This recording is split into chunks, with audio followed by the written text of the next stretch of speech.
Emergency which service? Do you need fire, police or ambulance? In part 1, we previewed what investigators thought had ended a tragic nightmare from 30 years before.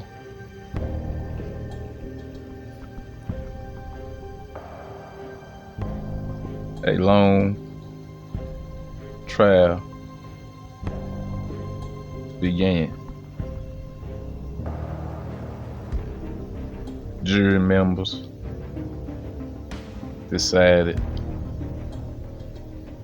that the grandparents actually were not at fault.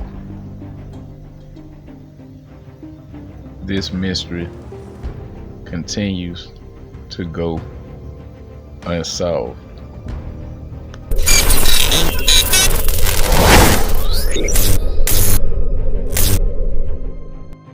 In part 2, we went over the press conference from the alleged findings of the extended investigation. Part 2 will cover how we actually got to this point. Make sure you hit that like button. Make sure you hit that subscribe button. Good evening. Thanks so much for joining us tonight. I'm Brendan Clark. Tonight, more information about the Justin Lee Turner case, a 5-year-old Berkeley County boy who disappeared back in March 3rd of 1989. His father, Victor Lee Turner, found Justin's body 2 days later in a camper on their property. Charleston attorney Dale Cobb says he's continuously hit a brick wall with the Berkeley County Sheriff's Department. I'm representing both of them, and they consented to the search, and we haven't gotten a copy of the search warrant yet. Months after their arrest in a decades-old murder case, the charges against Victor Lee Turner and Megan Renee Turner have been dropped. I'm glad that I can hold my head up a little bit. A judge ordered the murder charges be dropped against the parents of Justin Turner for the 5-year-old's death more than 3 decades ago in Berkeley County. See what I mean? This case is extremely confusing. In this episode of Unsolved, we trace back to where everything began.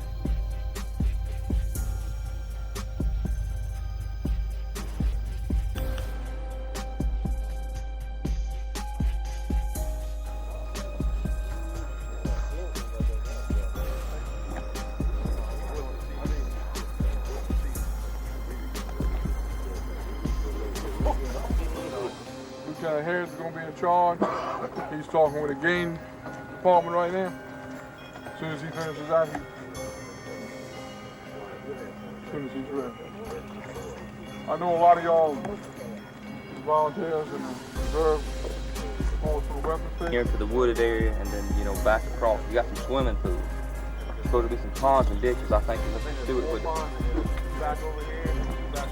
We're going to do those last. We're going to search all the land area first. So if everybody will start coming down toward the rescue squad, we'll split up and go from there.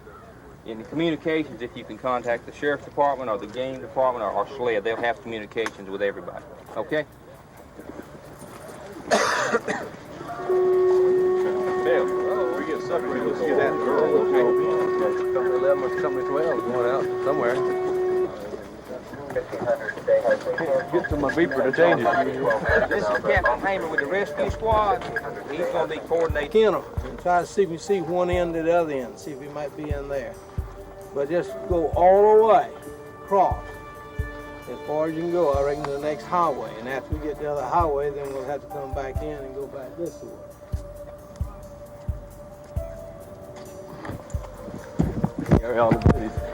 Well, here we're all going to take a leak when we get to that wood line. Yeah.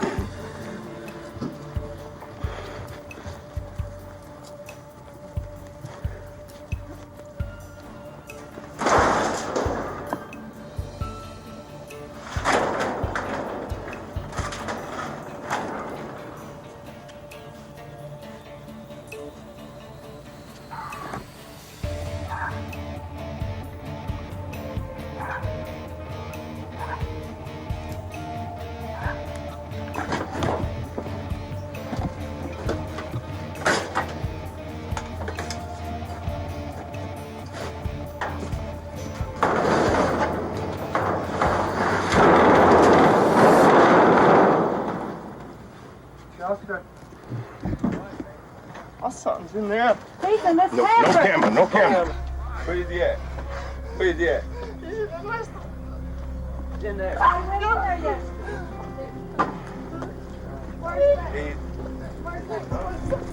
Back up. Everybody stand back.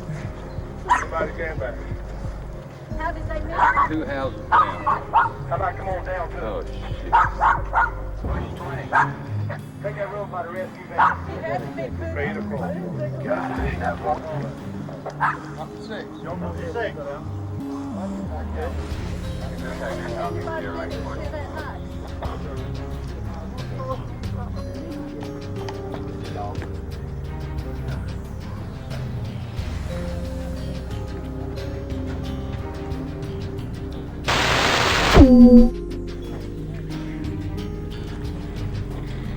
The early morning fog lent an eerie atmosphere to the search for 5-year-old Justin Lee Turner. The Moncks Corner elementary student was last seen Friday morning walking to a bus stop.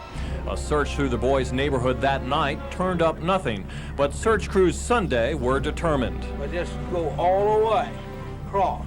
Volunteers combed a large field and rummaged through storage sheds. Then, just 5 minutes into the search, Justin's father looked inside his camper. My son's in there. Back up. Everybody stand back. Everybody stand back. The search ended here. 5-year-old Justin Turner was dead. As relatives grieved, agents with the State Law Enforcement Division began a day-long investigation, dusting the camper for prints, searching the Turner's home, and trying to open the trunk of one of the old cars parked in the yard. We got the state crime lab in, and we want to cover all leads and all angles. Neighbors who knew Justin Turner described him as full of life and happy, but not the kind of kid who'd go off with a stranger. Investigators were not speculating publicly on the nature of Justin Turner's death. Turner's little body was taken to the medical university for an autopsy. The 3-day search is over, but not in a way anyone wanted to see.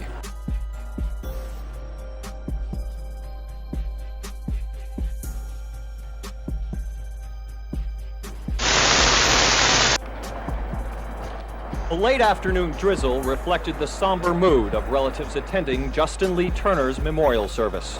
The 5-year-old Moncks Corner elementary student was found dead Sunday morning in the family camper.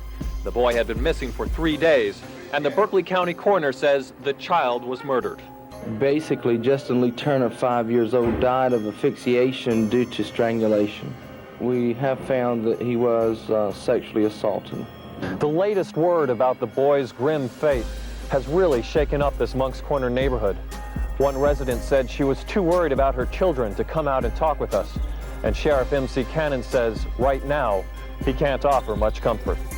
I certainly feel that they got a reason to be nervous. You know, we are nervous ourselves. We're trying to solve this thing because we know that it is possibly a lunatic or somebody out there that could be dangerous to everybody. Investigators say they searched the camper several times before the body was discovered. And one of the most troubling questions is, who would risk bringing the body back so close to the boy's home? In an effort to answer that and other questions, investigators gathered around a TV monitor at Channel 2 to view a videotape shot at the time of the search and discovery of Jason Turner's body. The photographer for Channel 2 was constantly taking film, and we're here to review the film to see if there's anything that we might have missed in person. Lieutenant Wren says no one's been ruled out as suspects in the boy's killing, and after Justin Lee Turner's funeral, investigators will be back knocking on doors.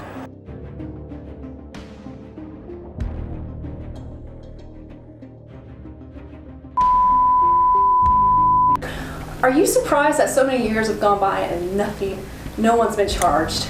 Well, you know, I've been practicing law now for about 34 years, and as I recall, the Pacific there are, you know, some crimes sometimes take a long time to be resolved. I'm an advocate. I watch Forensic Files a lot on television, on the ID channel, and sometimes cases quite similar to this type of case where is a crime that seems to be in the family to some extent.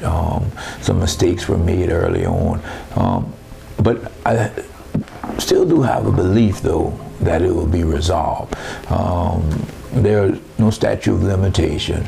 And sometimes we're hoping that kinder hearts would maybe cause someone who knows more about the facts to come forward. Yes, it's been a long time, but you know, I still have this great belief that the Justin Turner case would one day be resolved.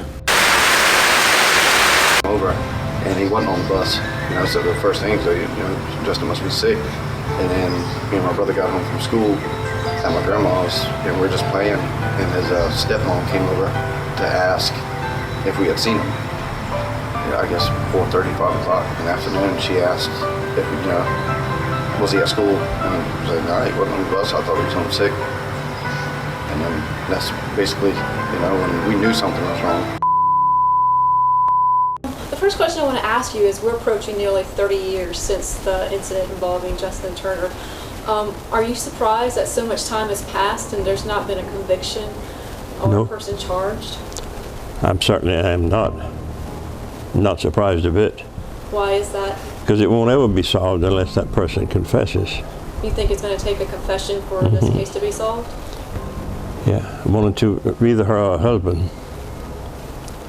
What do you think went wrong for it to kind of get to the point where we now just need a confession? Well, of course, it's a long story. And let me tell you before you go to asking questions. First of all, I was the chief investigator. I had spent, but I was back with the sheriff's department. I spent 27 years in police work. I spent the first 5 years with the sheriff's department, next 17 years with SLED, and then the next 6 years back with the sheriff's department.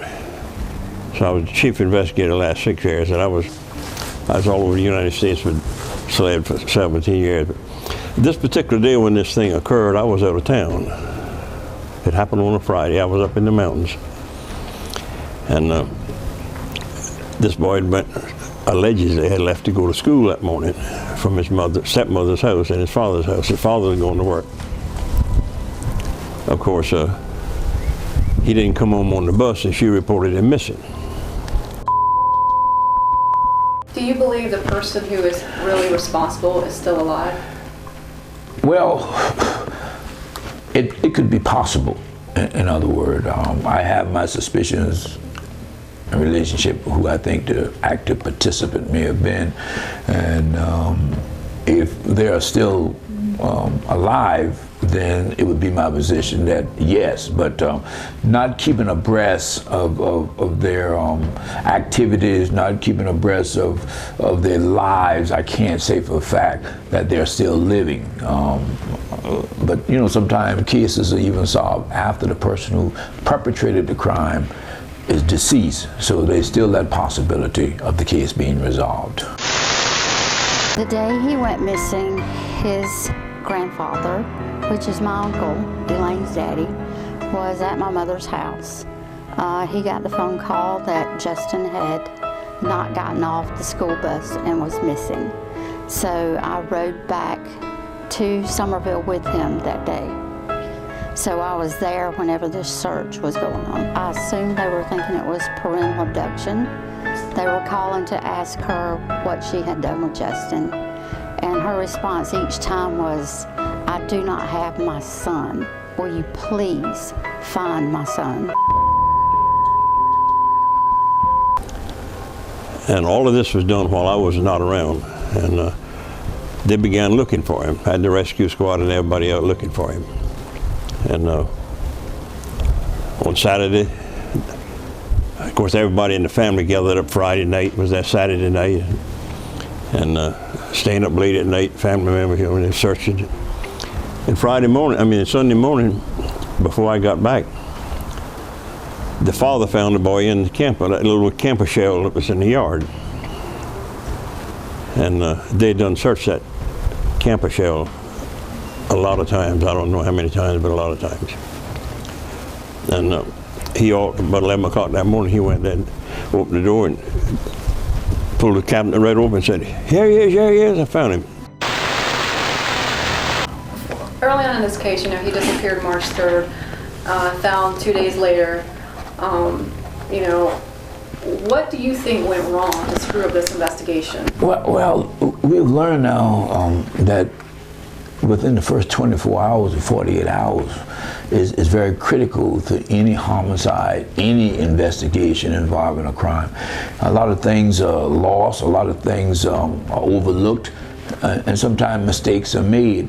I think in this instance, sometimes we phantom sometimes when crimes occur. We may bring our biases and stereotypes as to who we think the actual perpetrator is, and so sometimes we may not be as doggedly as we need to be. But sometimes we've learned over the years, though, that most families, sometimes you always look within the crest of the family for something that may have went wrong. They found him in the camper, which was, I mean, they had to search the camper, and my cousin and brother actually helped search for him, you know, and they had looked in the camper many times, and they found him on Sunday. Understand how someone could live with this so long and not like anybody say anything about it, you know what I mean? I didn't see it back then, but looking back, she wasn't happy. Like, she thought about it at least once a day, every day for her life. And like, when she was dying, one of her last wishes was to have my dad pursue it. So even as she was there dying, it was on her mind, consuming her, and it consumed most of her life.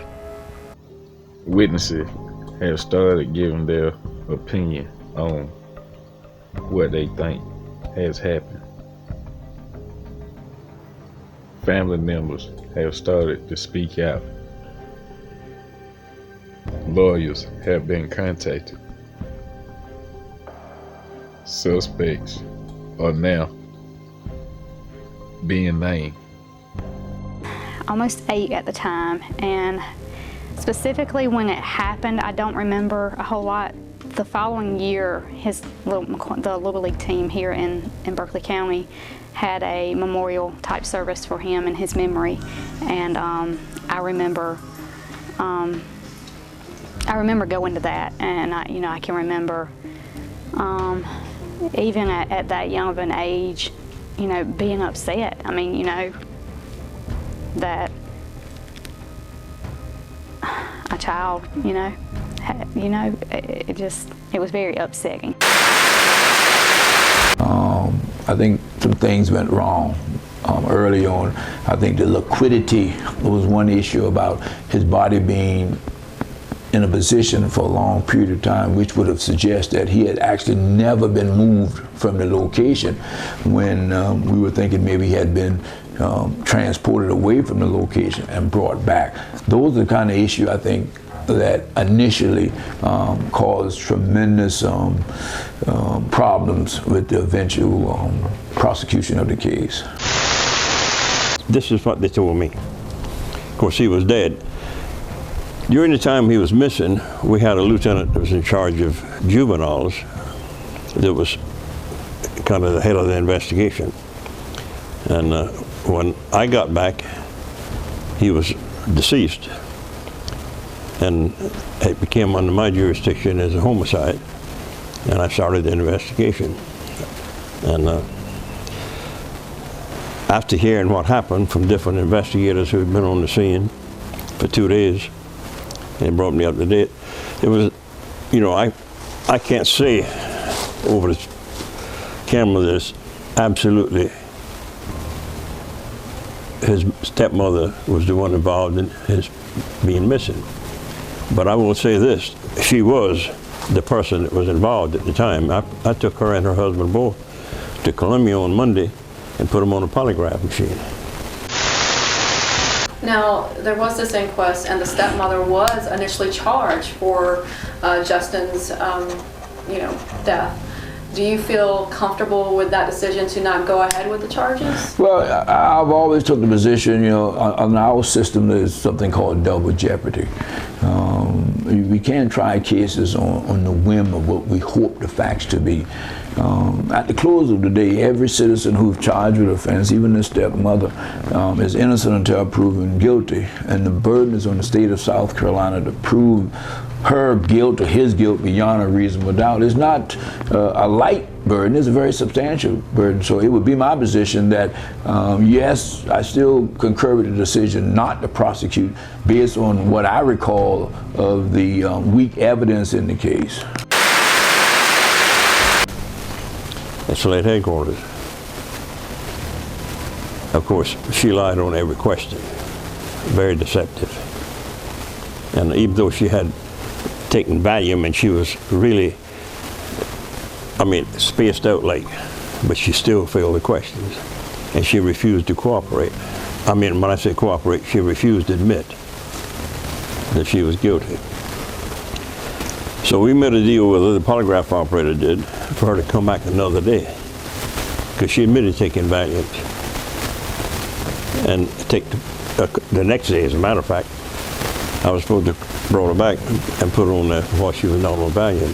Of course, by that time she'd contacted a lawyer, and the lawyer said, "Oh, no, you're not going back." Anything else do you think is worth mentioning about this case? Well, it's just that justice is slow, and I pray that eventually this case will be resolved.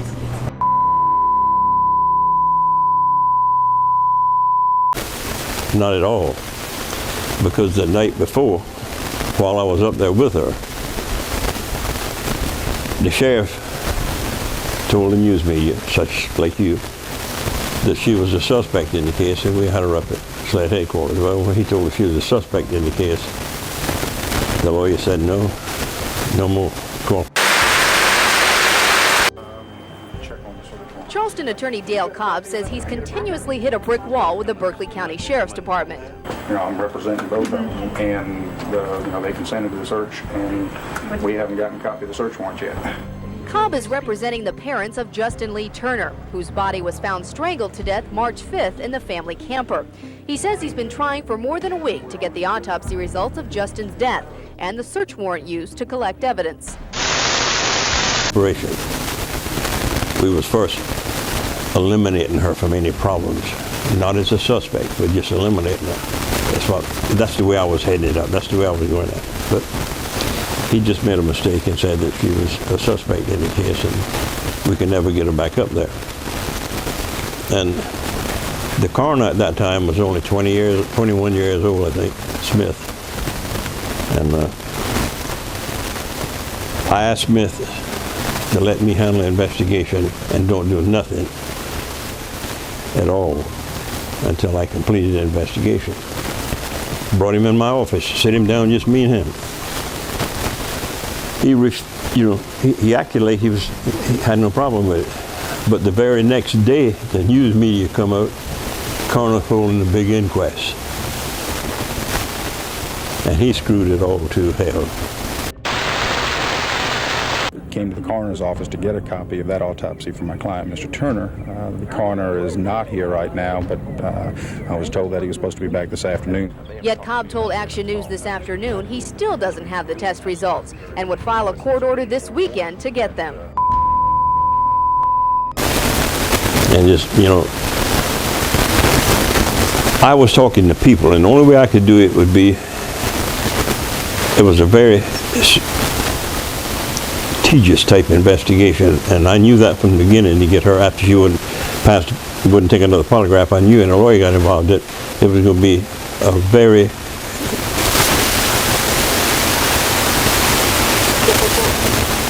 No, it wasn't typical. It was anything but typical. It was an investigation that was going to be very hard to continue because every bit of evidence that I would use would be circumstantial evidence. And for instance, I had talked to his grandmother, to the little boy's grandmother, which is his daddy's mother, who was in Wilmington, North Carolina. And she was agreeing with me totally that her son knew what was going on and that his wife was the one to kill that boy. And she was helping me in every way. For instance, she was sitting at the house, in the house trailer where they was at on a Saturday night. About between 2 and 3 o'clock in the morning, she heard him and his wife got up and went outside. She heard them talking on the outside between 2 and 3 o'clock in the morning. And she heard him call his name, Justin's name. But, she couldn't hear every word it was saying because it was through the walls of the trailer. And that's when they moved the body from where it was and put it in that camper trailer. Dale Cobb may have come to the Berkeley County Courthouse to pick up a search warrant and the autopsy results, but he had another mission here as well. What he failed to tell the press is that the Turners have refused to talk with investigators since last Thursday. That's the day after they took a polygraph test and the day they hired their attorney, Dale Cobb. The way he went to himself and found it the next morning at 11 o'clock. And I've talked to the former deputy solicitor on that case, and I had heard that too, that his body was possibly moved to that camper because they searched it exactly. And it wasn't there. Now, the deputy solicitor who in this case, in this case, he says, as in the show when they were examining the body, that he was there all along. Do you buy that? no, who's what deputy solicitor you know what? Steve Davis wasn't even there. He was deputy solicitor later on. But I don't think Davis was even there in '89. Anyway, he was totally wrong about that. The body, I mean, several people had searched that same place, and they're not going to go in a little camper shell that sits on the back of a pickup truck without pulling the cabinet door open. They ain't going to go in and search it without that. I mean, that's the first place you look, I agree. Jesus Christ. I mean, everybody said they searched it before. But I was not there during that time when the searching was going on. I guess the big question is, though, what would be the motive to kill this little boy? Well, the motive is this. The boy's real mother lived in Ladson, and she was remarried too. Our purpose for meeting is try to work out some workable solution with the attorney so that we could finally eliminate the Turners from being possibly involved, or anybody else for that matter from being involved in it. We've been unable to talk to them since last Wednesday night. Lieutenant Sidney Wren says Cobb still refuses to let the Turners talk with investigators, yet other family members have been cooperative and even volunteered to take polygraph tests. The Turners took a polygraph test last Wednesday at the State Law Enforcement Division. Lieutenant Wren says their attorney has given them a polygraph as well. The results still haven't been released. Lieutenant Wren says he's still hopeful that an arrest will be made soon, but the evidence gathered so far has failed to eliminate a single suspect. Is there any evidence on the crime scene to indicate that someone who didn't live there was involved? To my knowledge, there's none, no. And Smith, the coroner, had made inroads with her, and she believed in him and didn't believe in the sheriff's department, because the sheriff's department got off to a weak start, she said, during the 2 days of searching, and didn't find the body until her ex-husband had to go in. The boy's father didn't find the body. And Smith was wanting to run for for sheriff. He wanted to be the sheriff. Now this is all political. And he was doing anything he could to make it look bad on the sheriff's department at the time. And I didn't know that until I told him to let me handle the investigation. He said no. He said okay, there ain't no problem. Then he comes out in the newspaper with a coroner's inquest, but he blew that all out. So. Did you pay attention to any of the inquests, and if you did, what did you make of it? Because she was charged at one point. No, she was not. She was charged 9 months later, according to the research I've done. She was never charged with it in my book. The coroner did. Yeah, the coroner did. He issued a warrant for her. He issued a warrant for her, and then they went to hearing before the circuit judge. We never issued no warrant. The coroner did it as a result of the jury. The coroner's jury request, saying that she should be indicted. So he issues a warrant. The coroner did. Happening now, the parents accused of killing their 5-year-old son, Justin Lee Turner, over 3 decades ago, are appearing in a Berkeley County courtroom. Both Victor Turner and Megan Turner have a status hearing in Berkeley County. Here are some pictures of the scene from the court as the two were arrested a few months ago after investigators in Berkeley County determined that Megan and Victor were responsible for the murder of their son, Justin. News 2's Raymond Owens is inside the courtroom now. So far, the defense has presented 2 pieces of evidence and witnesses have testified. That hearing is still ongoing. Raymond will bring us some updates as soon as it ends, and we will have those on air and online on countdown2.com. And he goes before the General Session Court judge for a hearing. Her lawyer took the case to the courts because he didn't have probable cause to start with to do what he done, because all the information that was presented to the jury, the coroner's jury, was hearsay type evidence, was never substantiated, none of it. And as far as the leash as the murder weapon, since 1989, it was suspected that the leash was the murder weapon. Is that? And he got sick when they went to put him on the stand, claimed he had a heart attack. Carried him back in the room. His wife later told me after she divorced him that he was a lying son of a bitch. There wasn't nothing wrong with him. He did that on purpose, which we all know he did that. I mean. News 2's Raymond Owens is inside the courtroom now. So far, the defense has presented 2 pieces of evidence and witnesses have testified. That hearing is still ongoing. Raymond will bring us some updates as soon as it ends, and we will have those on air and online on countdown2.com. And I just blew that case all hell, and that warrant that he did, she just thrown out. But there was never a warrant issued through the General Sessions Court, like, you know, through the solicitor's office and the sheriff's department, because I'd have known better than that. So you believe the motive was to hurt a... Well, you not let me finish. Okay. And I'm having to get the long ways to get to you. Go ahead. Defense attorneys want the murder cases dismissed against Justin Lee Turner's father, Victor Turner, and his stepmother, Megan Turner. They say 35 years is way too long to wait to prosecute a case with no new evidence, especially since the grand jury and multiple sheriffs and solicitors have looked at the case over the years.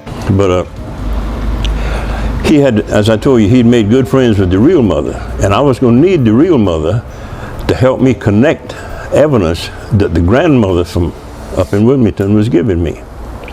And I told you she heard them talking outside that night at 3 o'clock in the morning, which is a good indication that that's whenever they moved the body. However, you ask why, what was the motive? She was having, well, you can't call it an affair, but she was messing with that little boy. She'd wash him in the tub, give him a bath, and the night, on Thursday night before he took missing on Friday, he was talking to his mother, which he did every night. And he told his mother, now this is what his mother said. Not to me, but she said it to the family, and the grandmother told me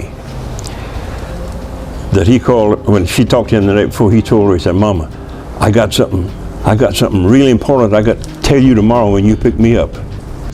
Berkeley County's arresting deputy in the case did admit that rather than new evidence, their investigation has taken a new look at the old evidence.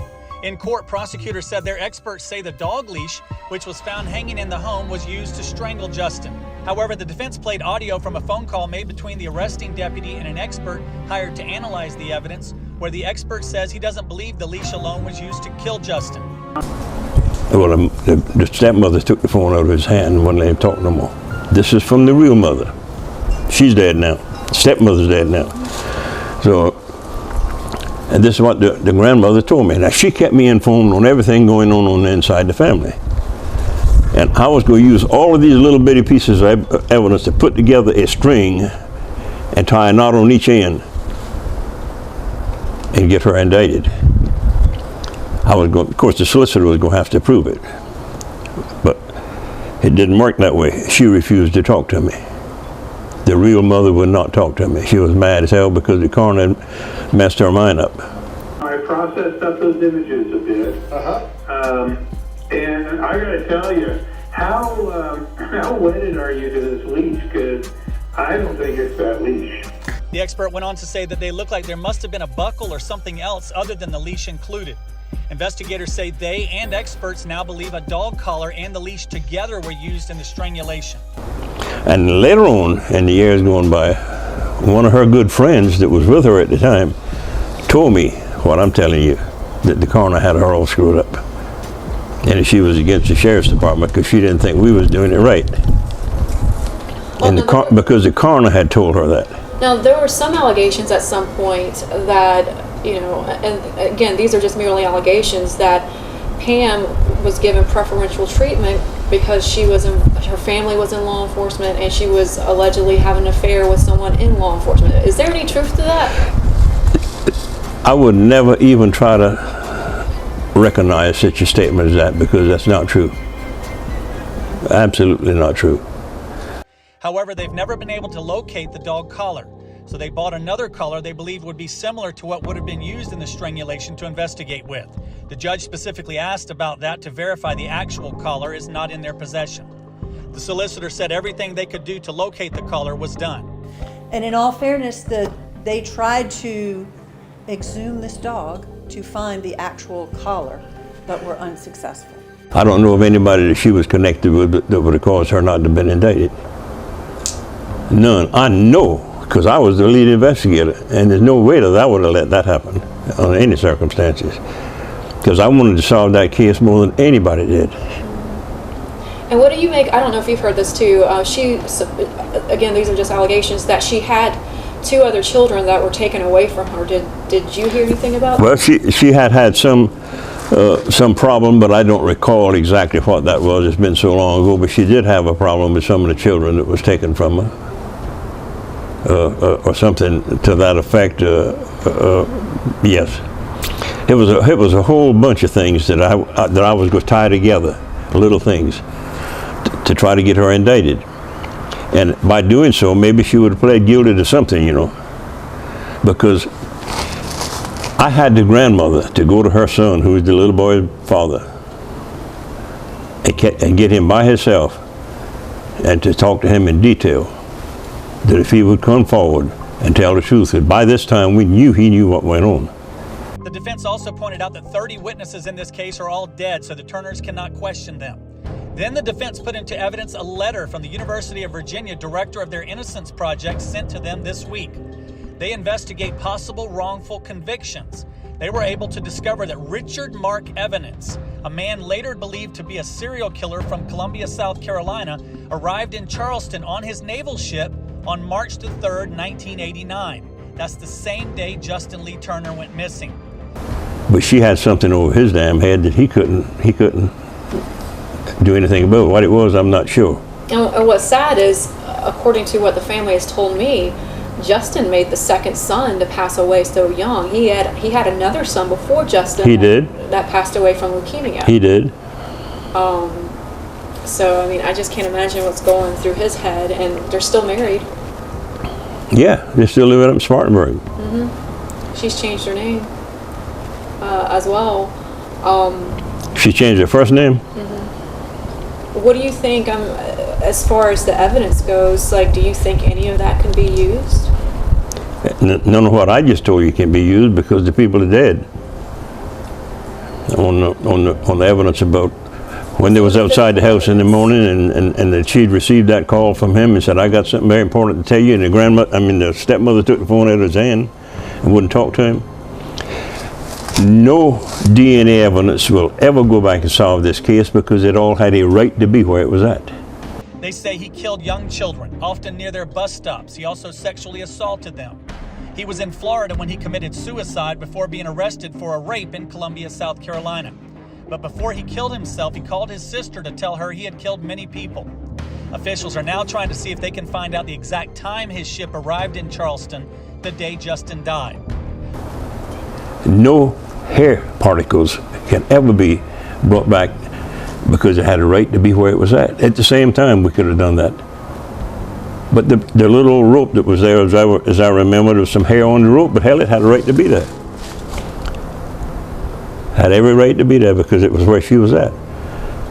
And there were some allegations that, you know, the scene was staged with the cylinder object. You know what I'm talking about, when they found him, how they found him. Do you believe it was staged, or do you believe it was... Not only that, was another piece of evidence that I could have brought into it. That he and her moved that child, and I can hear the solicitor right now, Robert Wallace, would have laid it down on him. He and her went up and moved that child from wherever the body was and put it in that camper, and the man went back there and found it the next morning. Upon hearing this evidence, the prosecutor told the judge everyone needs more time to look further into this. This is pretty explosive evidence, and obviously I think everybody needs time to explore that and digest that and investigate that. The judge agreed. He said he's going to hold off making a ruling today so both sides can learn more. I spoke with Amy Parsons, Justin Lee Turner's cousin, about today's hearing and this new evidence of a possible serial killer link. I just want the person who murdered Justin to pay for what they did to him, no matter who it is.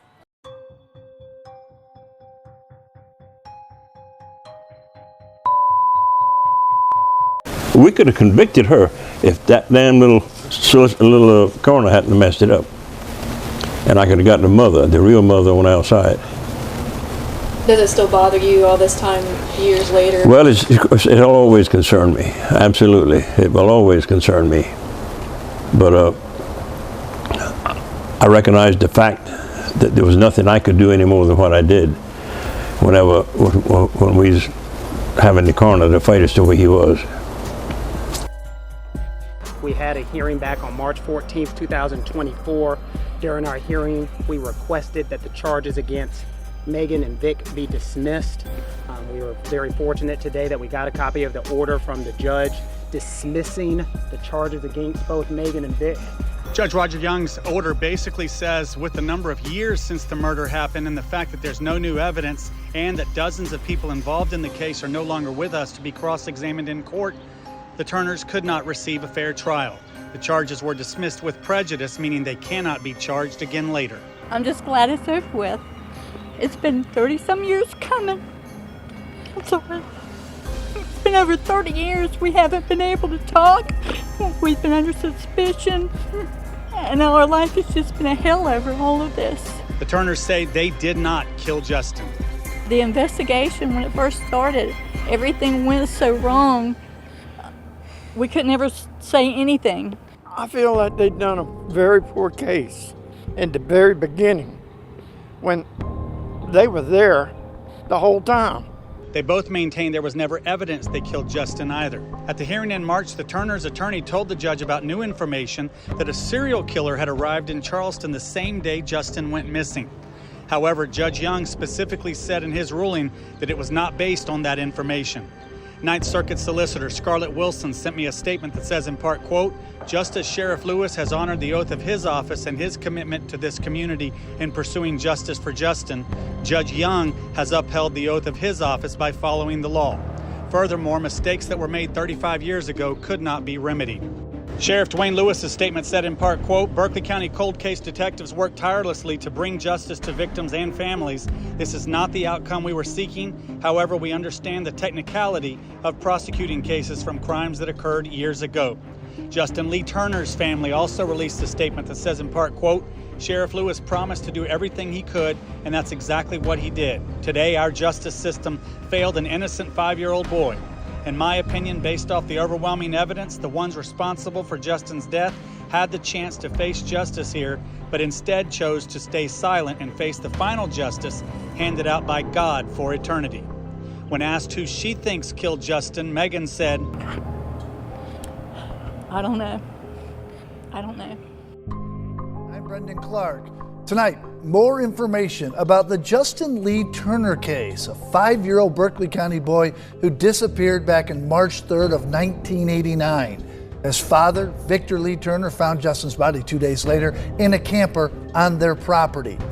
Now, yesterday, Justin's father, Victor Lee Turner, seen here, arrested at his home in Cross Hill, South Carolina. Turner's wife and Justin's stepmother, Megan R. Turner, also arrested.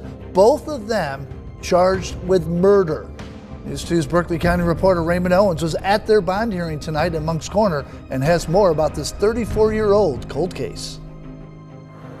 Tonight's bond hearing was in magistrate court, and of course, a magistrate judge cannot set bond for a murder charge. However, we did learn more information from the affidavits in this case, and we heard from members of Justin Lee Turner's family. In court tonight, Victor Lee Turner did not say much. His wife, Megan Renee Turner, only asked a question about the circuit court hearing timeline.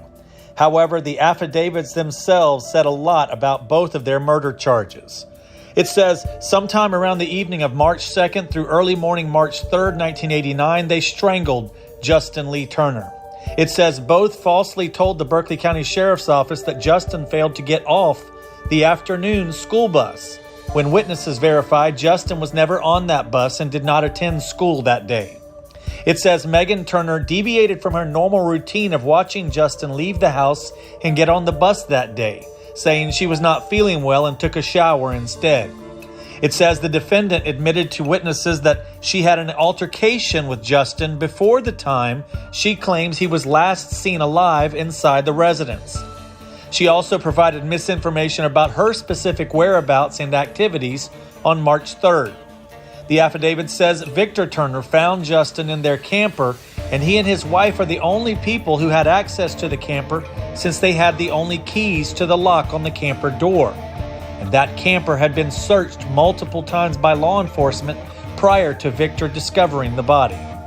The affidavit says a local television station, which was Channel 2, recorded Victor as he went to search the camper.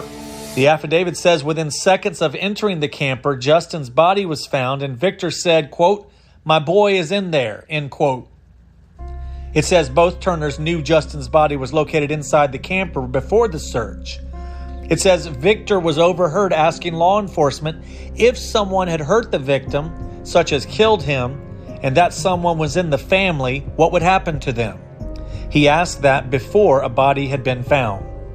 Forensics shows Justin was strangled by a type of material that was found on his shirt collar, and that's consistent with what was found inside the residence. It goes on to say once the suspects learned investigators had collected physical evidence from the crime scene, they expressed concern and devised a plan to withhold or conceal potential evidence from investigators. Amy Parsons is Justin Lee Turner's cousin. She addressed the defendants at the hearing tonight on behalf of Justin Lee Turner's family. For 35 years, you have enjoyed your freedom. You do not deserve one day outside of those prison walls for what you did to Justin. You were supposed to take care of him, love him, and instead you tortured, abused, and murdered him. Your child. It takes a sick individual to do what you did to that baby, and I hope you never see life outside of those prison walls. May God have mercy on your soul. The judge said a circuit court judge could set a bond on this case sometime in the next 30 days. In Monk's Corner, I'm Raymond Owens. Count on 2. A nephew. They're close to him.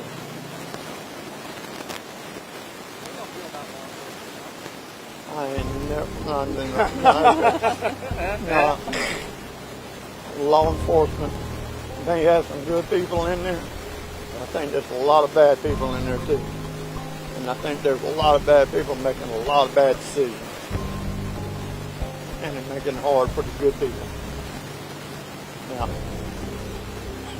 but it makes me worry about them. It makes me worry. And everybody knows that. Of course, me being the lead investigator, some people had some things to say, and that I didn't do it. I fuzzled of investigation or something of that nature, which is the damnedest lie I've ever sold. Even while I was in Columbia that night, the news media was sitting on the outside because it had already been reported by the sheriff that she was a suspect, and the news media was sitting outside the Slade waiting on me to come out with him and her.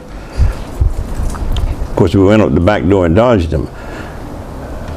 But I also got a call that my sergeant, Danny Dye, was arrested by the DEA for drug operations at the same time.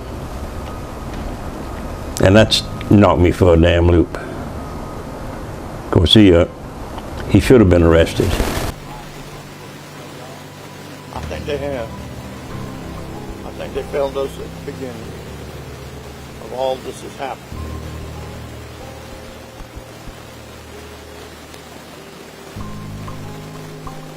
Any other thoughts? All right, this time. Everything moves on and everybody gets peace. Hopefully justice doesn't get justice one day.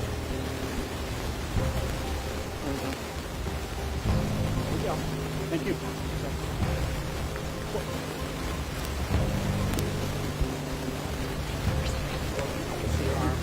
I've been there.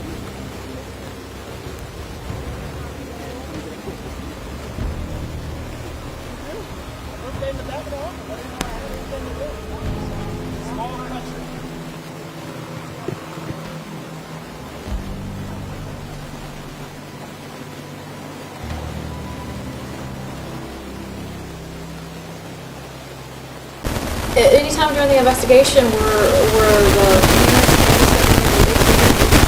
parents and tried to get their story, and I'm sure y'all did. The who? I talked to the mother would not talk to me. Yeah. But I talked to the stepmother and to him, the boy's daddy, separately, absolutely did. He was at work and he didn't know nothing about what was going on till he come home and found out. He got called and he come home right away whenever the child didn't show up from school. Well, there was an elbow curve where they lived over there, Horseshoe. And if you go in the first street off of 17, you come in down this way and it makes an elbow turn, and as soon as you turn back, right, the little road they lived on was kind of off like this. But right on the other side of the road was a big two-story house there, and right there was the bus stop where they all caught the bus. And the lady lives in that two-story house told me he never showed up for school that morning. He normally walked right down that little road, about like from here to that road there, to the school bus stop. She said he never come, and everybody was wondering where Justin was, why he didn't come. But the bus come and picked up the other kids and no Justin. Some years later, there was MC Cannon who said there was a 7-year-old boy that was key for this investigation, who apparently saw something or possibly saw something. That boy was the grandson of the same lady that told me Justin never showed up, that lived in the two-story house. And he said that while he was out there was a couple of loads of dirt the dump trucks had dumped off by the little road going up to back there where his house was at. And that boy said that he saw somebody walk behind that one of them dump truck loads of dirt. But he never seen Justin. He just seen a man walk behind one of them dump truck loads of dirt. Well, that confused a whole lot of things. So I made arrangements with the president of the medical university in Charleston to get me his best psychologist people he had down there. And this boy's mother and father and grandmother went to the medical university in Charleston, and this boy was taken in there by the psychologist from the medical university of Charleston, and they kept him in there for an hour talking to him, and their answer was that he didn't see nobody, that was in his mind that he seen somebody. That was not true. So of course, words get out like that. Information gets out fast. Bad news gets out because it's people are listening to bad news. But whenever the good news come up, that we couldn't come out and put it in the news media that the little boy was lying, that he was, that wouldn't have served any purpose and caused a lot of hard feelings with us, with his family. So we couldn't even tell him his mother and father. Because the president of the university was right there with me, and his psychologist people were there. And we met in the room before we ever turned him loose.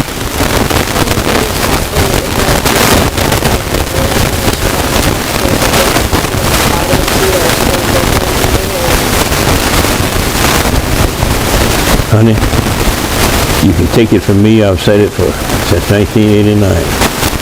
There's only one way, and that's for either her or him to confess. I'm glad that I can hold my head up a little bit. A judge ordered the murder charges be dropped against the parents of Justin Turner for the 5-year-old's death more than 3 decades ago in Berkeley County. For the first time since the murder, Victor Lee Turner and Megan Renee Turner are talking about their experience. Megan Turner, Justin's stepmom, was arrested soon after the crime, but her charges were later dropped. This January, the Berkeley County Sheriff's Office again arrested her a second time, this time with the child's father for the murder. Now those charges are being dropped, and the judge says this time they are for good, meaning they can't be charged again. Melissa Rademacher talked to the couple today. It's been 30-some years coming. I'm sorry. It's been over 30 years we haven't been able to talk. We've been under suspicion. And our life has just been a hell over all of this. For 35 years, in and out of this courthouse, hearing after hearing, the Turners say the implication that they had something to do with 5-year-old Justin Turner's death has hung heavy over their lives. The sheriff's office rearrested Megan with Victor in January. They cited new conclusions from old evidence about how law enforcement thought the couple strangled the boy. But a judge says that's not fair. With most of the evidence lost to time and many witnesses dead and gone, charging the couple without any new evidence and going to trial is inherently prejudiced against them. I mean, we didn't do it. Every little thing that came up, everybody tried to point in our direction. Nobody looked at the actual facts. It was like a decision was made from day one, and that's the only way it went. In a recent hearing, the couple's lawyer brought up theories about a serial killer who was known to be in the Low Country at the time. He said to show law enforcement's tunnel vision on the couple. I think they failed us at the beginning.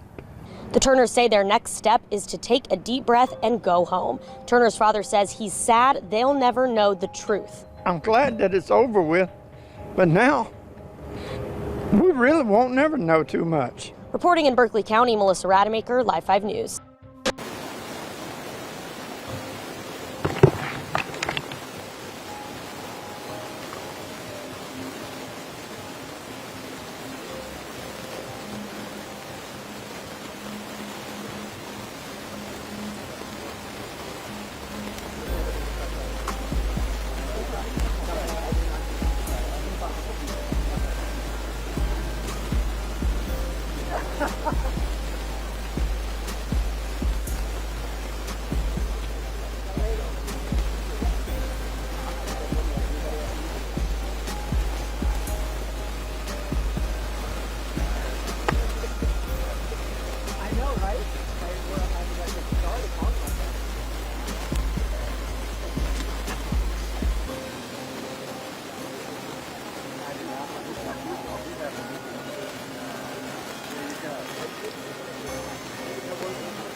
Oh, you're never going to get me in here.